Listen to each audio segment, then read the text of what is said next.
जय बाबा बर्फानी, भूखे कौन प्यासे को पानी। नमस्कार दोस्तों, आप सबका स्वागत है मेरे चैनल पर। मैं हूं आपका होस्ट सुशील गोयल। उम्मीद करता हूं आप सब लोग अच्छे से होंगे। दोस्तों, हर साल बहुत सारे श्रद्धालु पहली बार अमरनाथ यात्रा आते हैं, जिनको पता नहीं होता अमरनाथ यात्रा कैसे करनी है। तो बहुत कन्फ्यूजन में रहते हैं, पहले क्या करना है, क्या नहीं करना है, कैसे करना है, कैसे होगा। तो इस वीडियो में आपको सारी कंप्लीट इन्फॉर्मेशन देने वाला हूँ कि अमरनाथ यात्रा आप कैसे कैसे करनी है, ताकि आपको अमरनाथ यात्रा करने में कोई दिक्कत ना आए। तो वीडियो स्टार्ट करने से पहले आपको यही कहना चाहूँगा कि अगर आपने मेरा चैनल अब तक सब्सक्राइब नहीं किया है तो चैनल ज़रूर सब्सक्राइब कर लें। तो ये भी कहना चाहूँगा, जब रजिस्ट्रेशन की डेट अनाउंस हो जाएगी तो मेरे चैनल से लाइव स्ट्रीमिंग स्टार्ट हो जाएगी और वीक में 2 दिन चलेगी, जिससे आपकी जो भी क्वेरीज़ होंगी अमरनाथ यात्रा के रिलेटेड वो आप लाइव मुझसे चैनल पे पूछ सकते हैं। तो दोस्तों, वीडियो स्टार्ट करते हैं। तो सबसे पहले आपको बता देता हूँ, जो अमरनाथ यात्रा है 2 स्थानों से होती है, पहलगाम और बालटाल। तो भोलेनाथ माता पार्वती को अमर कथा सुनाने के लिए पहलगाम चंदनवाड़ी रूट से गए थे, तो ये ट्रेडिशनल रूट है। तो जो पहली बार जाने वाले यात्री हैं या मैक्सिमम यात्री हैं, वो यही रूट प्रेफ़र करते हैं अमरनाथ यात्रा करने के लिए। तो दूसरा बालटाल रूट है। बालटाल रूट जो मैन मेड है, यात्रियों की सुविधा के लिए बनाया गया, क्योंकि वहाँ से यात्रा बहुत शॉर्टर डिस्टेंस रह जाती है। यहाँ पहलगाम रूट से आपको 32 किलोमीटर की ट्रैकिंग करनी पड़ती है, वहीं आपको बालटाल रूट से बस 14 से 16 किलोमीटर की ट्रैकिंग करनी है। इसलिए बहुत सारे यात्री इस रूट से जाना भी प्रेफ़र करते हैं, मगर मैक्सिमम यात्री जो होते हैं, वो पहलगाम से जाते हैं और आते हुए बालटाल से उतर जाते हैं, जिससे वो ट्रेडिशनल रूट से बाबा बर्फानी के दर्शन कर सकते हैं और वापसी में टाइम बचाने के लिए बालटाल रूट से उतर जाते हैं। और बालटाल रूट की जाते हुए बिल्कुल खड़ी चढ़ाई है और उतरते हुए बिल्कुल उतराई है, तो इसलिए यात्री वापसी में जल्दी उतर जाते हैं, तो यात्री बालटाल से उतरना प्रेफ़र करते हैं। और अब इसके प्रोसेस की बात कर लेते हैं। सबसे पहले प्रोसेस इसका मेडिकल सर्टिफिकेट बनवाना होता है। तो मेडिकल सर्टिफिकेट के बिना हम अमरनाथ यात्रा नहीं कर सकते। तो मेडिकल सर्टिफिकेट बनाने की डेट कब आती है? तो जो मेडिकल सर्टिफिकेट बनाने की डेट मार्च एंड या अप्रैल स्टार्टिंग में अनाउंस होती है। तो जब भी डेट अनाउंस होगी तो मेरे चैनल से पता लग जाएगी। तो मेडिकल सर्टिफिकेट बनवाना किससे होता है? इसके लिए अमरनाथ श्राइन बोर्ड की वेबसाइट पे डॉक्टरों की लिस्ट आती है, जिसके थ्रू हम अमरनाथ यात्रा का मेडिकल सर्टिफिकेट बनवा सकते हैं। तो मैक्सिमम जो ये ऑथराइज्ड डॉक्टर होते हैं, ये गवर्नमेंट हॉस्पिटल्स जो होते हैं उनके ही स्टाफ के डॉक्टर्स होते हैं। एक मेडिकल सर्टिफिकेट का फॉर्म होता है जो अमरनाथ श्राइन बोर्ड की वेबसाइट पे ही अवेलेबल होता है, उसको प्रिंट करके और फिर इन ऑथराइज्ड डॉक्टर के पास जाना है, तो आपने वो सर्टिफिकेट बनवा लेना है। तो मेडिकल सर्टिफिकेट बनने के बाद हमने करनी है रजिस्ट्रेशन। रजिस्ट्रेशन जो होती है वो 5 तरीकों से होती है। सबसे पहले होती है ऑनलाइन रजिस्ट्रेशन, दूसरी ऑफलाइन रजिस्ट्रेशन, तीसरी ग्रुप रजिस्ट्रेशन, चौथी एनआरआई रजिस्ट्रेशन और पांचवी ऑन स्पॉट रजिस्ट्रेशन। ये 5 तरह की रजिस्ट्रेशन आप अमरनाथ यात्रा के लिए करवा सकते हैं। इनमें से जो ऑफलाइन रजिस्ट्रेशन है, ग्रुप रजिस्ट्रेशन है और ऑन स्पॉट रजिस्ट्रेशन है, इन 3 तरह की रजिस्ट्रेशन के लिए आपको एक रजिस्ट्रेशन फॉर्म भरना होता है। रजिस्ट्रेशन फॉर्म भी अमरनाथ श्राइन बोर्ड की ऑफिशियल वेबसाइट से डाउनलोड हो जाता है, तो उसको डाउनलोड करके आपने भर लेना है। फॉर्म कैसे भरना है उसके लिए आप मेरी ऊपर आए आई बटन को दबाकर वीडियो भी देख सकते हैं। और ऑनलाइन रजिस्ट्रेशन और एनआरआई रजिस्ट्रेशन के लिए आपको किसी तरह का रजिस्ट्रेशन फॉर्म नहीं भरना होता। तो अब आपको मैं बताता हूँ सब तरह की रजिस्ट्रेशन में डिफरेंस क्या-क्या है। तो जो ऑनलाइन रजिस्ट्रेशन है वो अमरनाथ श्राइन बोर्ड की वेबसाइट पर ही होती है। उसमें आपने अपना मेडिकल सर्टिफिकेट और पासपोर्ट साइज़ फ़ोटो अपलोड करनी होती है। और जब रजिस्ट्रेशन स्टार्ट हो जाएगी तो मैं आपको ये करके बताऊँगा कि ऑनलाइन रजिस्ट्रेशन कैसे-कैसे आपने करनी है। इसके बाद ऑफलाइन रजिस्ट्रेशन। ऑफलाइन रजिस्ट्रेशन जो होती है वो हमने बैंक में जाकर करनी होती है। जो रजिस्ट्रेशन फॉर्म आपको बोला है आपने वो भर लेना है, साथ में मेडिकल सर्टिफिकेट अटैच कर लेना है और आपने बैंक चले जाना है। सारे बैंक नहीं आते इसमें 3 या 4 बैंक होते हैं, उनकी भी हर स्टेट की हर सिटी में 2 से 5 ब्रांचें होती हैं। उसकी लिस्ट भी है अमरनाथ श्राइन बोर्ड की वेबसाइट पे अपलोड हो जाती है कि कौन-कौन से बैंक की कौन-कौन सी ब्रांचेज़ इस साल उन्होंने अपने ऑथराइज़ की हैं, जहाँ से अमरनाथ यात्रा की रजिस्ट्रेशन हो सकती है। ये हो गया दूसरी तरह की रजिस्ट्रेशन। फिर इसके बाद आ जाती है ग्रुप रजिस्ट्रेशन। ग्रुप रजिस्ट्रेशन 5 या 5 से ज़्यादा यात्री हैं तो ग्रुप रजिस्ट्रेशन के लिए अप्लाई कर सकते हैं। मगर मैं आपको कहना चाहूँगा, अगर आप 10, 15, 20 यात्री भी हैं, तो भी जल्दी ग्रुप रजिस्ट्रेशन के पंगे में नहीं पड़ना चाहिए, क्योंकि इसका प्रोसेस थोड़ा-सा कॉम्प्लिकेटेड और लेंथी होता है। तो इसलिए इससे बचने की ज़रूरत है। मगर हाँ, जब आप ग्रुप में 50, 60, 100 यात्री हैं, तो फिर यही अच्छा रहता है कि आप ग्रुप रजिस्ट्रेशन करा लें, या फिर अगर आप जाना ही चाहते हैं और ऑनलाइन या ऑफलाइन रजिस्ट्रेशन में उस दिन की डेट अवेलेबल नहीं है जब आप जाना चाहते हैं, तो आप तब भी आप ग्रुप रजिस्ट्रेशन के लिए ट्राई कर सकते हैं। तो ग्रुप रजिस्ट्रेशन का एक प्रॉपर प्रोसेस होता है, जिसके लिए जब ये डेट अनाउंस हो जाएगी मैं आपको प्रॉपर वीडियो बना के भी दिखाऊँगा कि आपने कैसे-कैसे ग्रुप रजिस्ट्रेशन करानी है। तो ये हो गई तीसरी ग्रुप रजिस्ट्रेशन। उसके बाद 4th नंबर पे आ गई एनआरआई रजिस्ट्रेशन। भारत से बाहर रहने वाले एनआरआईज़ अमरनाथ यात्रा करना चाहते हैं, तो उनके लिए एनआरआई रजिस्ट्रेशन होती है। तो जो एनआरआई रजिस्ट्रेशन है उसके लिए मैं जब अमरनाथ यात्रा में डेट्स अनाउंस हो जाएँगी तो प्रॉपर वीडियो बना के बताऊँगा कि एनआरआई रजिस्ट्रेशन कैसे-कैसे होगी। तो ये होगी 4th तरह की रजिस्ट्रेशन। 5th रजिस्ट्रेशन है ऑन स्पॉट रजिस्ट्रेशन, जो सबसे ज़्यादा दिक्कतों वाली रजिस्ट्रेशन है उसे बोलते हैं ऑन स्पॉट रजिस्ट्रेशन। वो ऑन स्पॉट रजिस्ट्रेशन होती है जो लोग रजिस्ट्रेशन किसी कीमत पर करा नहीं पाते, ना ऑनलाइन, ऑफलाइन, ना ग्रुप रजिस्ट्रेशन। तो उन लोगों के पास एक ही रास्ता रहता है ऑन स्पॉट रजिस्ट्रेशन का, यानी कि जब आप जम्मू कश्मीर पहुँच जाते हैं तो वहाँ पे कुछ सेंटर्स बने होते हैं, तो वहाँ जाकर साथ के साथ बनवाएँ और साथ में यात्रा करने चल जाएँ। ये प्रोसेस बहुत ज़्यादा डिफ़िकल्ट होता है। डिफ़िकल्ट इसलिए होता है क्योंकि पर डे की लिमिटेड रजिस्ट्रेशन करनी होती है इन्होंने, मगर यात्री संख्या बहुत ज़्यादा होती है जो साथ के साथ रजिस्ट्रेशन कराना चाहते हैं। तो इसलिए लाइनें बहुत लंबी होती हैं और यात्रियों को कई-कई दिन भी लग जाते हैं ऑन स्पॉट रजिस्ट्रेशन की टर्न आने में। तो इसलिए सबसे बेस्ट यही रहता है कि आप ऑनलाइन या ऑफ़लाइन रजिस्ट्रेशन करा कर जाएँ और इन केस अगर आप ग्रुप रजिस्ट्रेशन कराने के इच्छुक हैं, तो वो भी आप करा सकते हैं। तो ये 5 तरह की रजिस्ट्रेशन होती है। तो मेडिकल सर्टिफ़िकेट सबसे पहले बनाने के बाद आपने रजिस्ट्रेशन करानी है। उसमें आप जो भी रूट भरोगे पहलगाम या बालटाल का वो रूट हो जाएगा और जो आप डेट सिलेक्ट करोगे, वो डेट को आपने अमरनाथ यात्रा करने जाना है। तो दोस्तों ये तो बात हो गई मेडिकल और उसके बाद रजिस्ट्रेशन कैसे करानी है इसकी। और अब आपको इससे आगे का बताता हूँ। मेन तो यात्रा जाने से पहले यही होता है कि हमने मेडिकल सर्टिफ़िकेट बनवा के रजिस्ट्रेशन करा लेनी है। तो यहाँ तक का आपका काम हो गया यात्रा से पहले का कंप्लीट। उसके बाद आपने ये करना है कि उसके बाद आपने मेरी वीडियोज़ देखनी है। जो मैं वीडियोज़ डालता हूँ उससे आपको इन्फॉर्मेशन मिलती रहेगी कि अमरनाथ यात्रा में आपने क्या-क्या, कैसे-कैसे करना है। जो भी आपको इन्फॉर्मेशन चाहिए मेरी वीडियोज़ के थ्रू आपको मिलती रहेगी। और उसके अलावा मेरी लाइव स्ट्रीमिंग भी अमरनाथ यात्रा की रजिस्ट्रेशन स्टार्ट होने के बाद स्टार्ट हो जाएगी, जिसमें आप सभी अपने जो भी क्वेश्चन होंगे मुझसे लाइव आकर पूछ सकते हैं और मैं आपको साथ के साथ बताता रहूँगा, जिससे आपको यात्रा के दौरान कोई भी दिक्कत किसी तरीके की भी नहीं आएगी। और अब बात कर लेते हैं कि आपने किस डेट को कहाँ पर पहुँचना है। तो दोस्तों, जो भी डेट आपको मिली है रजिस्ट्रेशन की, जैसे सपोज़ कीजिए अगर आपको 10 जुलाई की डेट मिली है, चाहे पहलगाम से मिली है, चाहे बालटाल से मिली है, कहीं से मिली हो, तो आपको जम्मू या श्रीनगर पहुँचना है। तो 90% जो यात्री हैं जम्मू ही आते हैं, 10% यात्री श्रीनगर आते हैं। इस साल ट्रेन चलेगी, उससे थोड़ी-सी संख्या श्रीनगर पहुँचने वालों की बढ़ेगी, मगर ज़्यादा ट्रेनें ना चलने की वजह से मैक्सिमम यात्री अभी भी जम्मू ही पहुँचने की उम्मीद है। तो इसलिए आप लगा के चलिए कि मैक्सिमम यात्री जम्मू ही पहुँचेंगे। तो आपने जम्मू या श्रीनगर दोनों में से किसी एक प्लेस पर पहुँचना है।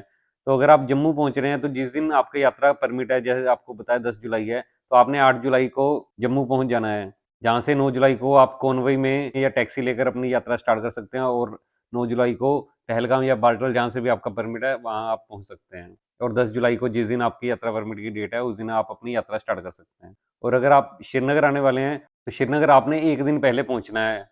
जैसे आपका 10 जुलाई का परमिट है, तो आपने 9 जुलाई को श्रीनगर पहुँच जाना है। तो श्रीनगर से पहलगाम अप्रॉक्सिमेटली 80 से 90 किलोमीटर पड़ता है, उसे करने में 2 घंटे के करीब लगते हैं।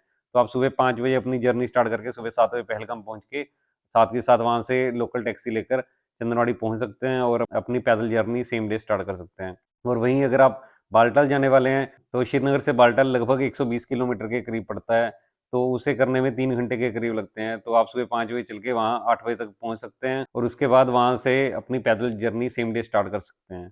तो इस प्रकार आप जम्मू या श्रीनगर से पहलगाम और बालटाल पहुँच सकते हैं। तो जब आप जम्मू, श्रीनगर पहुँच जाते हैं, तो आपने वहाँ पहुँच के सबसे पहले आरएफआईडी कार्ड बनाना होता है। आरएफआईडी कार्ड ज़रूरी नहीं है कि आपने जम्मू या श्रीनगर से बनवाना है, आप पहलगाम से, बालटाल से भी बनवा सकते हैं और भी कई प्लेसेस से आरएफआईडी कार्ड बनते हैं और आरएफआईडी कार्ड बनवाना मस्ट है, उसके बिना आपको यात्रा पे नहीं जाने दिया जाएगा। तो आपने आरएफआईडी कार्ड बनवाना है, आरएफआईडी कार्ड बनाने के लिए आपको आपका आधार कार्ड चाहिए और साथ में आपका एक फिंगरप्रिंट लगता है और उसके थ्रू आपको आरएफआईडी कार्ड मिल जाता है। तो ये आरएफआईडी कार्ड की बात होगी। तो अब बात कर लेते हैं कि आपको कन्वेंस जम्मू से कहाँ से मिलेगी और उसके बाद बात कर लेंगे कि आपको श्रीनगर से कहाँ से आपको कन्वेंस मिलेगी यात्रा के लिए। तो अगर आप टैक्सी वगैरह से जाना चाहते हैं तो सिंपल सा फंडा है, मुझे कॉल करें और मेरे थ्रू पैकेज लें, जिससे आपको टैक्सी वगैरह या रूम वगैरह जो भी चाहिए होगा मेरे थ्रू मिल जाएगा। मगर अगर आप बजट वाले यात्री हैं और बसेज़ के थ्रू सफ़र करना चाहते हैं ताकि आपका सफ़र ज़्यादा कॉस्टली ना रहे, तो आप जम्मू के भगवती नगर बेस कैंप से बसेज़ चलती हैं, तो वहाँ से आपने अपने लिए बस की टिकट बुक करनी है। जो टिकट बुक होती है 1 दिन एडवांस में होती है, यानी कि जिस दिन आप जम्मू पहुँचे हैं शाम के टाइम, दोपहर के टाइम, उस दिन आप आगे नहीं जाएँगे, उस दिन आप वहीं पे जम्मू में स्टे करेंगे और वहाँ से सेम डे टिकट बुक करा लेंगे नेक्स्ट डे जम्मू से पहलगाम या बालटाल जाने के लिए। तो इस प्रकार आपको वहाँ से बस सर्विस मिल जाएगी। अगर आप डायरेक्ट श्रीनगर आ रहे हैं, तो श्रीनगर से जो बसें चलती हैं tourist reception centre TRC Srinagar से चलती हैं, तो वहाँ से आगे आप अपनी बस की टिकट बुक करा सकते हैं पहलगाम या बालटाल के लिए। और अगर आप श्रीनगर से भी टैक्सी लेना चाहते हैं तो वो भी आप मेरे थ्रू ले सकते हैं। और उसके बाद रहने की बात कर लेते हैं। तो अमरनाथ यात्रा में कुछ प्लेसेस हैं जहाँ पे सिर्फ टेंट का ऑप्शन है, जो पैदल रास्ता है। वहाँ पे आपको टेंट के अलावा कोई फैसिलिटी अलग से नहीं मिलेगी, टेंट में ही रहना पड़ेगा। मगर जो बाकी प्लेसेस हैं, जम्मू हो गया, पहलगाम हो गया, सोनमर्ग हो गया, श्रीनगर हो गया, इसमें आपको हर तरह के होटल की फैसिलिटी मिल जाएगी। महंगे से महंगा होटल और बजट वाला होटल मिल जाएगा। सोनमर्ग में बजट वाले होटल कम मिलते हैं, सोनमर्ग में मैक्सिमम होटल महंगे ही होते हैं, मगर बाकी सभी जगह आपको बजट वाले होटल मिल जाते हैं और 3 स्टार, 4 स्टार, 5 स्टार कैटेगरी के होटल मिल जाते हैं। तो अगर आप होटल वगैरह बुक कराना चाहते हैं तो आप मेरे थ्रू वो बुक करा सकते हैं। और अगर आप होटल वगैरह में नहीं रहना चाहते तो हर जगह बेस कैंप्स बने हुए हैं जहाँ पे आप रह सकते हैं। वहाँ पर पर्सन का रेट लगता है, तो हर जगह स्टे कर सकते हैं। जैसे जम्मू में भगवती नगर बेस कैंप है, जहाँ से बसें चलती हैं, वहाँ पे रहने के लिए भी स्थान बना हुआ है, तो आप वहाँ पे रह सकते हैं। उसके बाद पहलगाम में भी बेस कैंप बने हुए हैं जिनका नाम नुनवान बेस कैंप है, तो आप वहाँ पे नाइट स्टे कर सकते हैं। ऐसे ही पैदल रास्ते में तो सभी को टेंट्स में ही रहना है, तो वहाँ पे शेषनाग झील और पंचतरनी में बेस कैंप्स बने हुए हैं, आप वहाँ रह सकते हैं। और उसके बाद बालटाल में रहने के लिए होटल्स वगैरह कुछ नहीं है, सिर्फ बेस कैंप्स हैं, तो वहाँ पर भी अगर जो यात्री रहना चाहते हैं उनको टेंट्स में ही रहना पड़ेगा। और अगर आप बालटाल बेस कैंप में नहीं रहना चाहते तो वहाँ से 10-12 किलोमीटर आगे सोनमर्ग है, तो वहाँ पे आप होटल्स में रह सकते हैं। तो उसके बाद आपने जब यात्रा पे पहुँच जाना है, तो अगर आप पहलगाम रूट से आ रहे हैं तो आपको बता दूँ, पहलगाम से चंदनवाड़ी तक 16 किलोमीटर का रास्ता है जो लोकल टैक्सी से तय होता है। तो आपने वो 16 किलोमीटर लोकल टैक्सी से तय कर लेना है। कुछ लोग पैदल यात्रा भी करते हैं, अगर आपकी श्रद्धा है तो आप पैदल भी कर सकते हैं। तो चंदनवाड़ी तक पहुँचने के बाद वहाँ से आगे गुफा तक 32 किलोमीटर के करीब की यात्रा पड़ती है। तो जो 32 किलोमीटर के करीब की यात्रा है उसमें रास्ते में 2 पड़ाव आते हैं। पहला आएगा शेषनाग झील, जो चंदनवाड़ी से 12 किलोमीटर दूर है। तो जो यात्री धीरे चलते हैं वो सेम डे शेषनाग झील तक ही स्टे करते हैं और पहला नाइट स्टे उनका शेषनाग झील पर होता है। मगर जो यात्री अर्ली मॉर्निंग पहलगाम से यात्रा स्टार्ट कर देते हैं और उनकी स्पीड भी तेज होती है या फिर वो घोड़े के थ्रू कर रहे हैं, तो वो सेम डे पंचतरनी ईजिली पहुंच सकते हैं। तो सेम डे वो शेषनाग झील क्रॉस करके सेकंड पड़ाव तक पहुंच सकते हैं, जो कि है पंचतरनी। तो शेषनाग झील से 14 किलोमीटर आगे आता है पंचतरनी। तो जो पहले दिन पहुंच गए पंचतरनी, उनको तो दूसरे दिन सिर्फ यात्रा करने आना है। मगर जो यात्री पहले दिन शेषनाग झील के बेस कैंप में रुके हैं, तो उन्होंने दूसरे दिन 14 किलोमीटर का ये जर्नी तय करनी है और पहुंच जाना है पंचतरनी। जो पंचतरनी क्रॉस करने का टाइम दोपहर 3 बजे का होता है। और अगर आप शेषनाग झील से पंचतरनी 3 बजे से पहले पहुंच सकते हैं तो सेम डे आप दर्शन करने भी जा सकते हैं, नहीं तो आपको पंचतरनी ही रहना पड़ेगा। तो पंचतरनी आपका दूसरे दिन का स्टे होगा। पंचतरनी से 6 किलोमीटर गुफा रह जाती है। गुफा में आपको बहुत ही सुखद अनुभव होगा। गुफा पे 2023 से पहले यानी कि 2022 तक रहने के पूरे अरेंजमेंट्स थे, मगर लास्ट ईयर सरकार ने वो अरेंजमेंट खत्म कर दिए। इस साल का कैसे होता है ये अभी पता नहीं है। अगर इस साल रहने की वहाँ पे व्यवस्था कोई बनती है तो उसके बारे में आपको मेरी वीडियो से पता लग जाएगा। अगर वहाँ पे रहने की कोई फैसिलिटी नहीं मिलती तो आपने फिर अपनी वापसी की जर्नी साथ के साथ ही स्टार्ट करनी है। तो उसके बाद तीसरे दिन अब आपकी मर्जी है। जो 90% श्रद्धालु हैं वहाँ से बालटाल को उतरते हैं, क्योंकि जाते हुए मैक्सिमम यात्री जाते हैं पहलगाम रूट से, क्योंकि ये ट्रेडिशनल रूट है और भोले बाबा भी यहीं से माता पार्वती को इसी रूट से लेके गए थे, तो इसी रूट से मैक्सिमम यात्री जाते हैं। मगर वापसी में सभी यात्री सोचते हैं कि एक दिन बच जाएगा अगर हम बालटाल से उतर जाते हैं। तो बालटाल की उतराई भी खड़ी उतराई है, उसमें चढ़ाई बिल्कुल नहीं है, तो इसलिए यात्री उधर से उतर जाते हैं, उससे उनका एक दिन बच जाता है। तो इसलिए आप बालटाल से उतर सकते हैं। मगर कुछ यात्रियों को पहलगाम वापस आना पड़ता है। जैसे जिन लोगों की अपनी खुद की गाड़ी है, पहलगाम खड़ी हुई है, उन लोगों को वापस पहलगाम आना पड़ता है। या जिन यात्रियों का सामान पहलगाम में रखा हुआ है उनको भी पहलगाम ही वापस आना पड़ता है। तो इस केस में आपको दर्शन करके सेम डे वापस पंचतरनी में ही स्टे करना है। और अगर आप पंचतरनी क्रॉस करना चाहते हैं तो आप पोचपत्री तक पहुंच सकते हैं, जहां वैसे तो रहने का कोई स्थान नहीं है, मगर आप लेट हो जाते हैं तो पोचपत्री में रुकने की व्यवस्था है जो बिल्कुल फ्री ऑफ कॉस्ट है, तो आप वहाँ पे स्टे कर सकते हैं। मगर मैक्सिमम यात्री पंचतरनी में स्टे करते हैं। तो उससे अगले दिन आपकी 26 किलोमीटर की यात्रा रह जाती है। तो वापसी में वैसे ही बिल्कुल जोश आया होता है दर्शन करने के बाद, तो वो 26 किलोमीटर कब निकल जाते हैं ये पता भी नहीं लगता।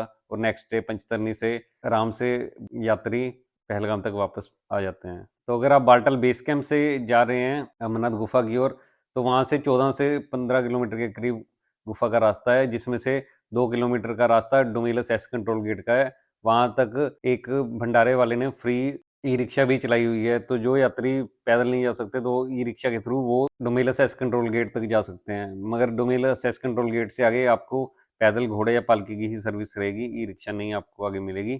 तो पैदल रास्ता उसके बाद आपने तय करना है, जो कि 12 से 13 किलोमीटर का है और खड़ी चढ़ाई वाला रास्ता है।